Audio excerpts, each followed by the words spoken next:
Welcome to the second lecture of Unit 2, Provide Sports Massage Techniques to Prevent and Manage Injury.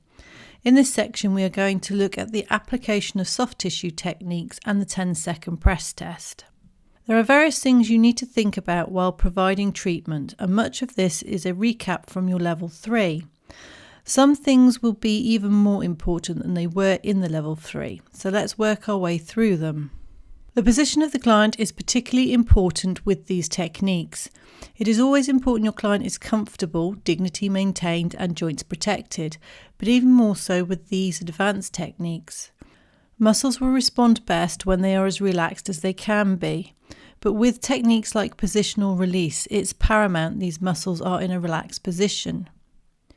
You will often be moving clients' limbs around, so good use of towels is really important. Remember, you have a variety of items that can be used to make your client comfortable, including pillows, bolsters, towels, and even adjustments on the couch.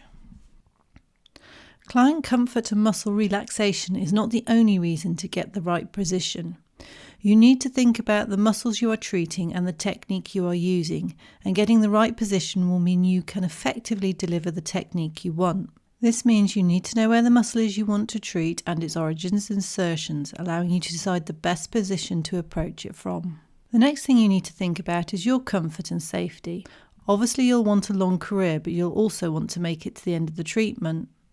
Some of these techniques will require you to hold limbs or positions for a good length of time, so protect your joints, get yourself into a good position, use your body as a prop, try to use your body weight over strength, and remember you can sit down. I've got myself into some really uncomfortable positions and have had to hold things for several minutes. It's not fun.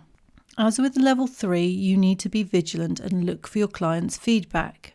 With many of these techniques, it's extremely important to get feedback from your client to ensure you are being effective. The most obvious is verbal.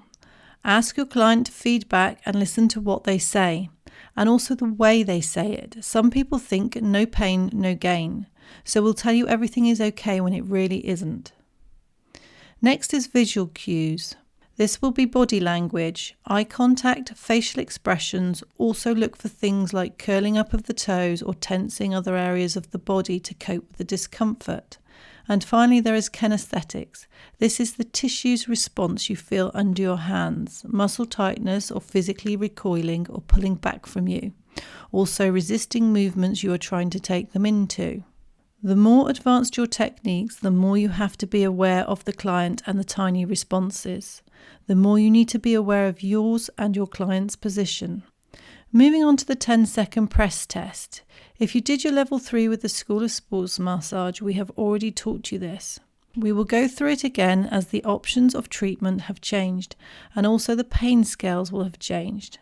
There is a video demonstrating this test. You use the test to decide what is the best course of action for an adhesion you have found in the tissues. You will get 3 results. The pain increases. This suggests the area should not be treated directly and that there is currently inflammation in the tissues. If you attempt to treat the area directly, you will cause the client undue pain. You will mentally and physically tighten them up and you won't have a good impact on the area. You will leave it unduly sore afterwards. You can, however, treat the tissues around the area, which may in turn benefit the area itself. If the pain remains constant, this indicates there is no inflammation or trigger point, but the pain may be caused by an adhesion, scar tissue, or congestion within the tissues. Frictions will be an appropriate technique here. Finally, the pain decreases. This suggests that it's a trigger point and should therefore be treated as one. There are several giveaways for trigger points, which we will discuss more fully when we cover the technique. You've now completed the section on basic points to remember when applying techniques and the 10-second press test, and can complete the quiz associated with this section. You can then move on to the demonstration of the 10-second press test.